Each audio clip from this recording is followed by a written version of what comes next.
Hello viewers, welcome to my YouTube channel. Today I am going to explain you the flower. What is flower? Its different parts. So look, plant body. Plant body has two parts. It has vegetative part and reproductive part. Reproductive part. Vegetative part is made up of root, stem and leaf.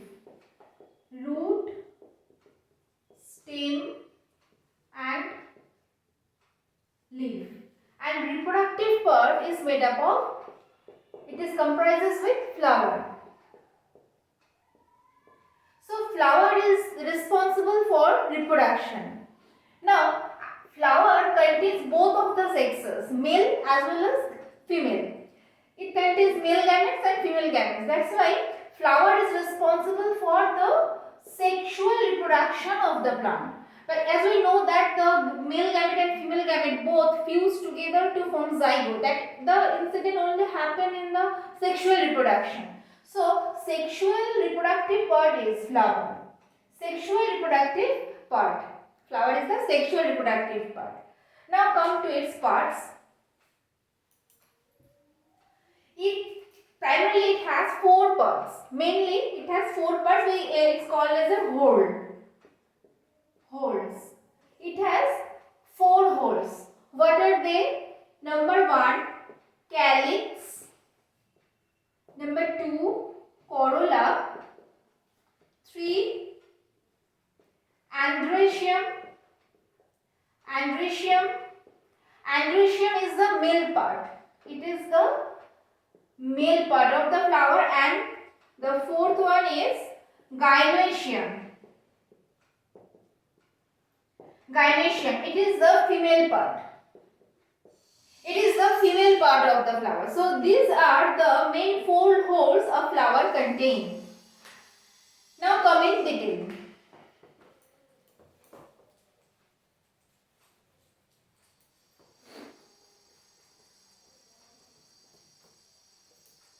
Suppose it is a flower.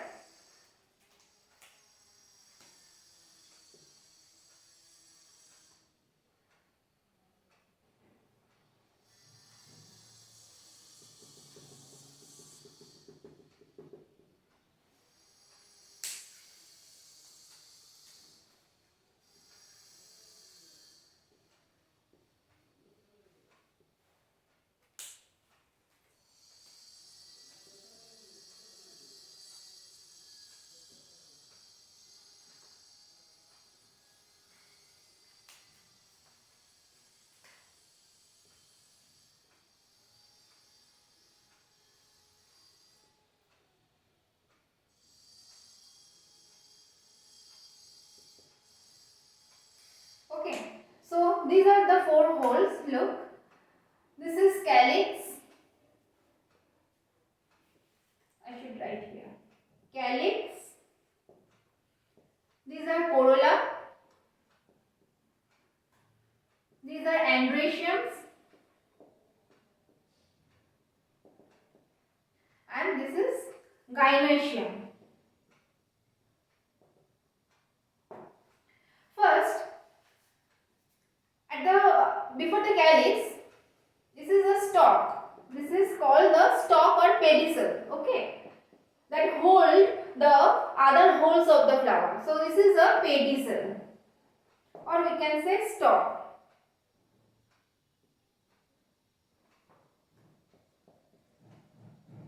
Okay, stalk or pedicel. This is, and after the pedicel there is a receptacle. That is called the receptacle. Receptacle or thalamus. Thalamus actually receives the four holes of the flower. Now this is a receptacle, and above the receptacle there are four holes. So above the thalamus there is a calyx. Let's come to calyx.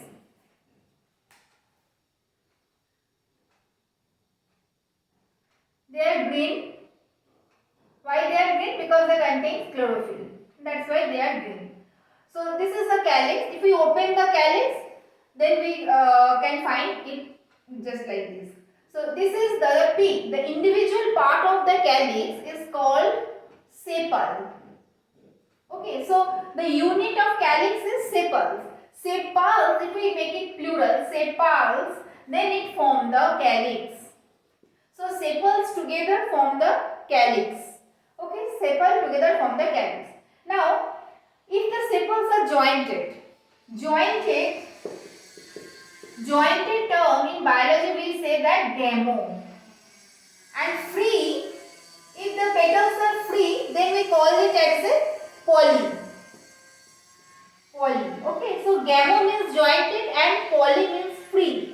So if the sepals are jointed, then we say that it's a gamosepalous. Then what we will call? We call it gamo. I'm writing here. Gamosepalous. If it is jointed, if sepals are jointed, and if the petals are free like this, petals are almost free, then it's called polysepalous. Okay. So these are all about the calyx and it contains chlorophyll. That's why it looks green. Next, come to corolla. Calyx has different shapes. It's maybe cushiform, it's funnel shape. Different forms of calyx are available. Okay, now corolla. Corolla means this is the petals. These are the petals. Okay, if we open the flower, we can get the petals like this. So these are the unit of corolla is called petal, and petals means corolla. Okay, petal, the individual part, single part is the single petal is called the petal, the unit of the corolla, and the petals if together form the bunch of petals. Okay, maybe it's any flower can have 5 petals, 4 petals. So the petals together form the corolla. It has different colors, different variety of colors are there. Okay, so these are the petals. Flower, by their attractive color, insects get attached with that flower for having nectar. For having nectars with the flower, they can suck nectar from that part. So the petals are mainly bright and showy. They can attract insect. Okay, so flowers. If we divide a flower by one plane, if we get both the sides are equal half, then we call that flower as a actinomorphic flower. Actinomorphic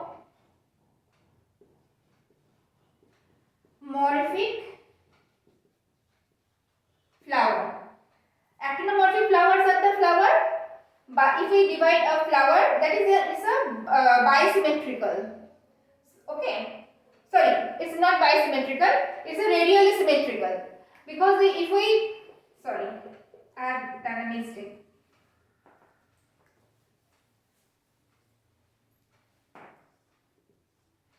If we bisect the flower and we get both of the sides equal, then that means a flower can divide in only one plane. Okay, that flower is called zygomorphic.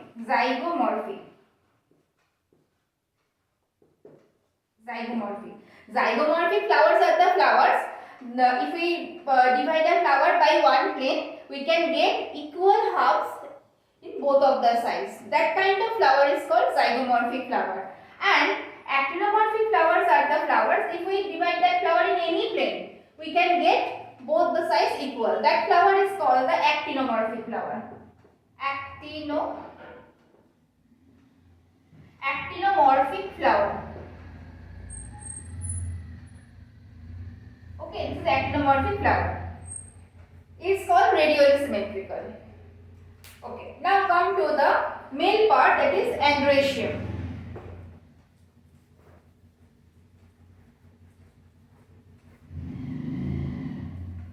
Androecium is the male part of the flower.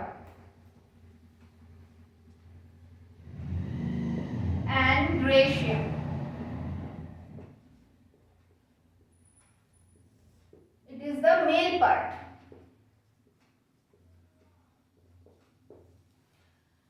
So, how it looks? This is a single stamen. Stamen is the unit of androecium. So, unit of androecium is stamen. Stamen is the unit of androecium. More than one stamen grouped together, it's called, if more than one stamen grouped together, then we call it as the androecium. Okay. So, stamen has two parts. This is called the anther and this is filament.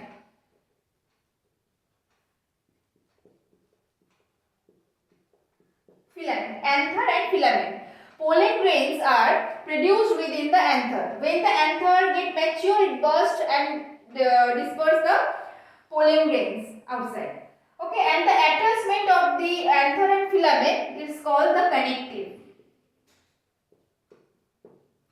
Anther contains pollen grain, the filament that holds the anther, and the connecting between these two parts is the connective. Okay, so these are all about the androecium. Now there are different forms of androeciums are there, different forms of stamen by the attachment of the filament. Just for example,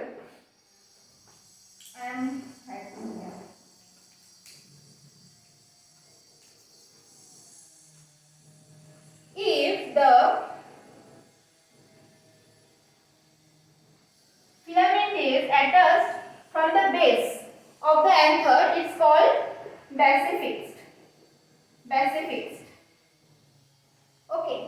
If the anther is kidney shaped, then we call it as a reniform. Reniform. Okay. If the anther is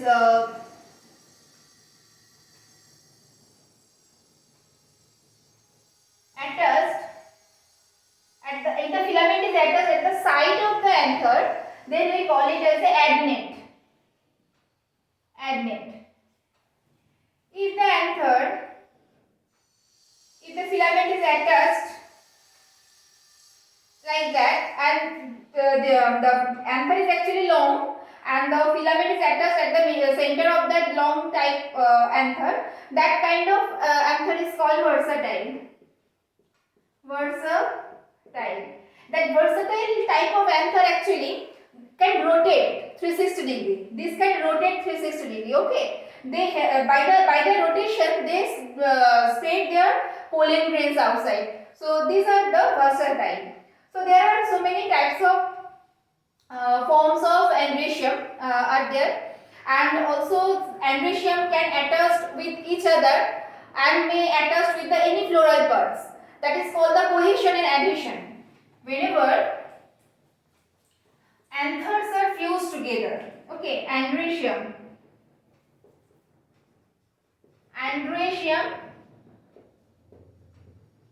fused with androecium. When the androecium is fused with androecium, they forms that is called cohesion. Cohesion of stamen. If the stamens attached stamen, we may write it here androecium or stamen. Okay, both means the same. Stamen or androecium. When stamen attached with any stamen, they form actually the cohesion of stamen. And when the stamen attached with any floral parts,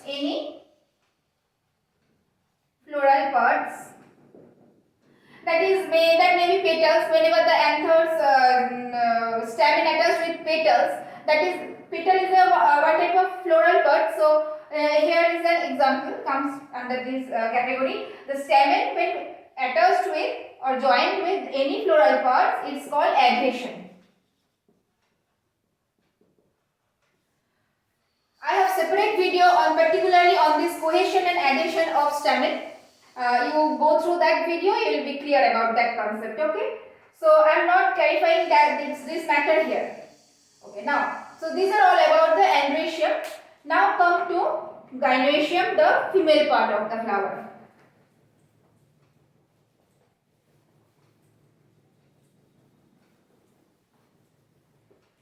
So now it's gynoecium. Gynoecium, that is the female part. Female part, that means it produces female gametophyte or ovule. Okay, female part.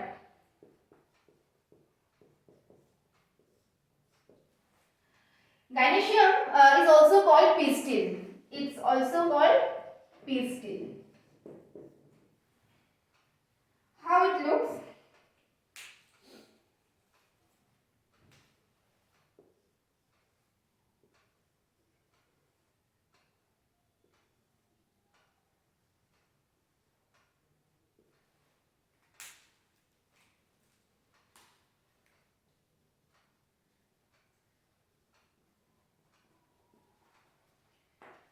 This is the stigma. This is called stigma.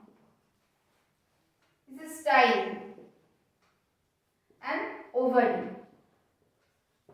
Okay. What is the function of stigma? Stigma receives the pollen grain. Whenever pollination occurs, what is pollination? Pollination is the transference of pollen grain on the stigma. So whenever the pollen grains come on the stigma, that is pollination, when pollination occurs, stigma function is that is received. It receives the pollen grains. Okay, so after receiving the pollen grain, the male gamete goes through the style and comes to the ovary, because ovule is present inside the ovary. Okay, so style, the main function of the style is it holds the pollen tube. The pollen tube is what? Pollen grain is actually looks. This is a pollen grain. Is a pollen grain. It has the exine and intine. Two membranous, outer exine, rough, and inner intine. When stigma receives the pollen grain, the exine ruptures. Okay, and the intine emerges to form a pollen tube. And that pollen tube is actually gradually develops within the style. And the male gamete, it contains male gamete, and male gamete come to reach to the ovule. Okay, so the main function of style is to pass the pollen tube, male gametes through the pollen tube and to make them to reach to the ovule or ovary. Okay, now we will come to the ovary. This is ovary. I am magnifying ovary. Okay, so here's that part. I have erased that part because I am highlight the ovary here.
look, this is ovary.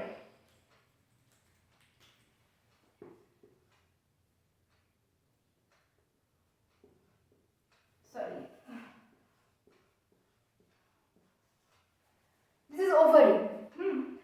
Within the ovary there is a locule, a chamber, ovary chamber. That ovary chamber is called locule.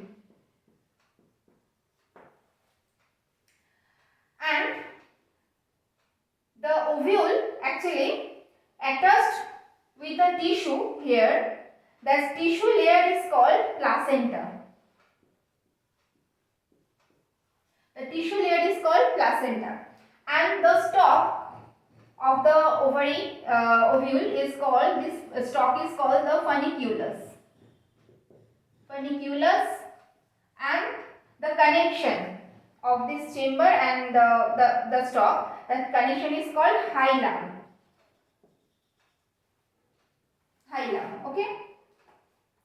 And then there is a parenchymatous tissue that form the integument, the covering of the ovule. The ovule is at the center. This is ovule.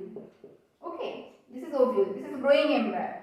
Whenever it is fertilized with the male gamete, it will be embryo, and then there is a tissue layer surrounding the ovule. That tissue layer is called the nucellus. I marked it as a red color. So this is called the nucellus. Nucellus. And this actually provides the nutrition to the growing embryo. So this is nucellus, and outside of the nucellus there is a parenchymatous layer. That layer is called the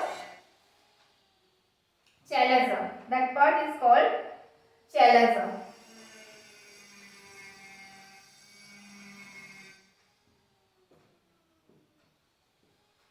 That part is called chalaza. Okay. And the extended part of the chalaza, that extended part of the chalaza form the integuments. Two integuments are there. The outer integument and inner integuments. This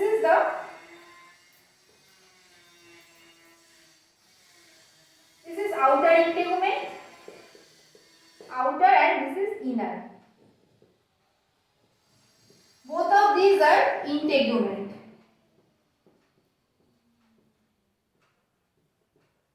Integuments, okay?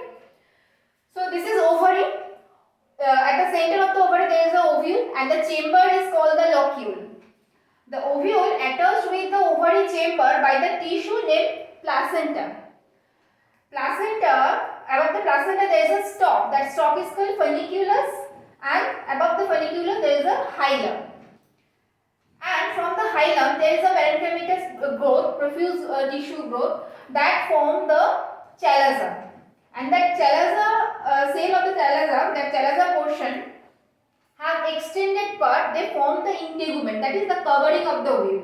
They form inner integument and thereafter outer integument. And at the center there is a ovule, and surrounding the ovule there is also a parenchymatous layer that is called the nucellus. The nucellus actually provide the nutrition to the growing embryo. So that are all about the different parts of flower.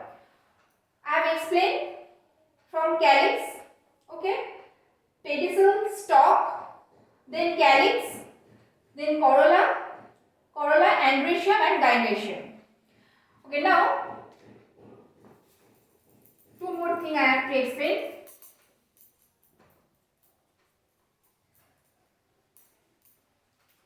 Suppose this is a rachis. What is rachis? The plant twig on which the flowers are arranged that form the inflorescence. So that is called, this is the rachis, a plant twig on which flowers are arranged. Okay. So at the junction of the flower and the plant twig or rachis, there is a leafy-like structure. Leaf-like structure. Okay. That part is called bract. That is called bract. And if any leaf-like structure present between the calyx and the bract, that is called the bracteole. That is called bracteole. If any flower contains bract, then we call them as a bracteate flower. Bracteate flower. And if any flower doesn't contain any bract, then we call them as ebracteate. Okay.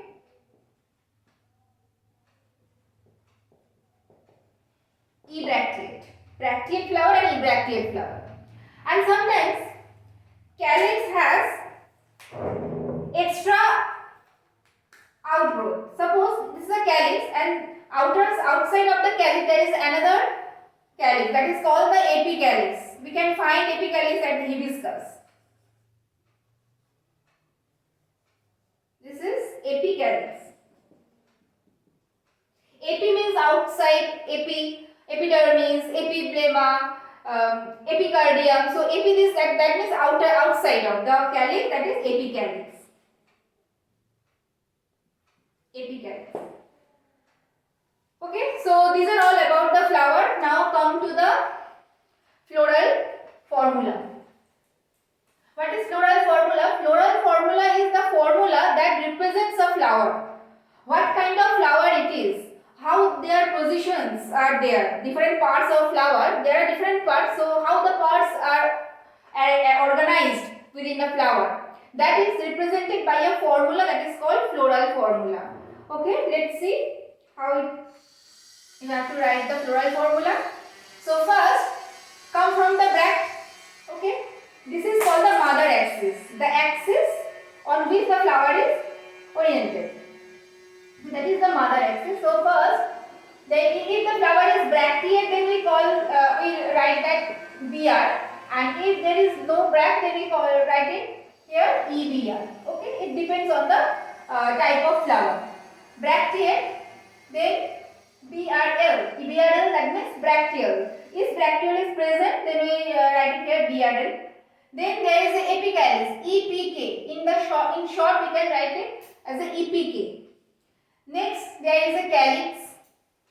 Okay, and then for the calyx, we have to write K. Then there is a corolla. Corolla, C for corolla.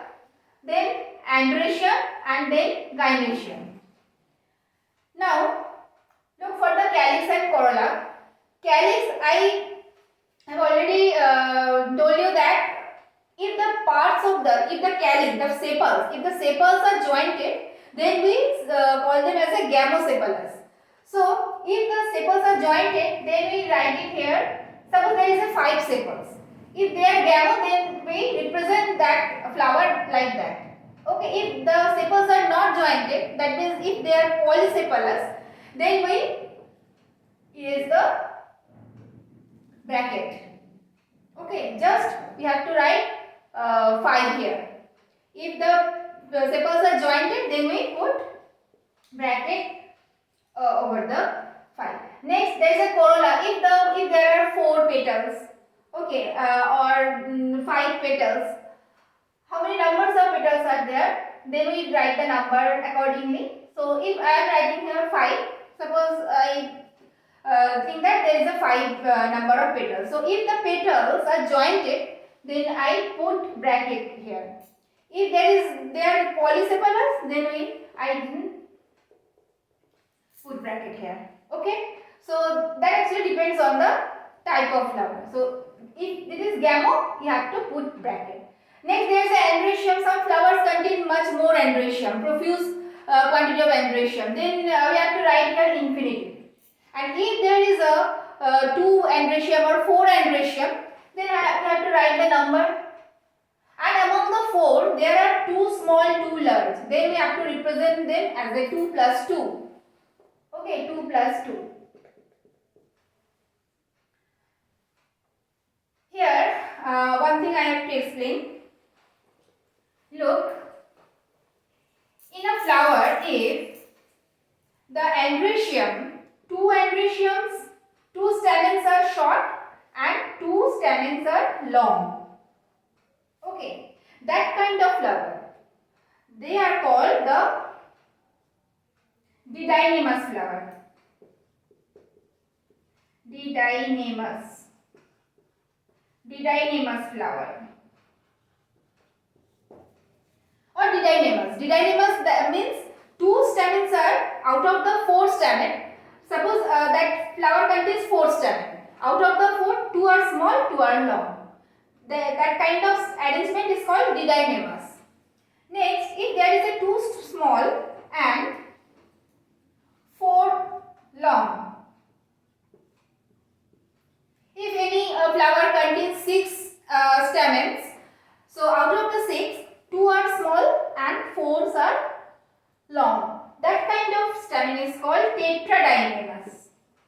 Tetradynamous. Okay. So here we have to represent them accordingly. If that is 2 plus 2, that means 2 short, 2 long. If that is a didynamous stamen, then we represent them 2 plus 2. If it is tetradynamous stamen, then how can I represent them? I represent them as a 2 plus 4. Okay. Okay. Now come to the gynoecium. Gynoecium, if the ovary, suppose it's a ovary, if ovary, the floral parts originated from below of the ovary, calyx, corolla, all the floral parts originated below the ovary. That is, here the ovary is superior above and the floral parts are below the ovary. So superior ovary, then we put a line here. That means ovary is superior. Okay. If the floral parts originated from above the ovary, okay, calyx, corolla, all are originated from above the ovary. Originated above the ovary. So that kind of representation would be like that. We have to put line above the G. It means ovary inferior. Here this is superior ovary. Okay, and it is inferior ovary.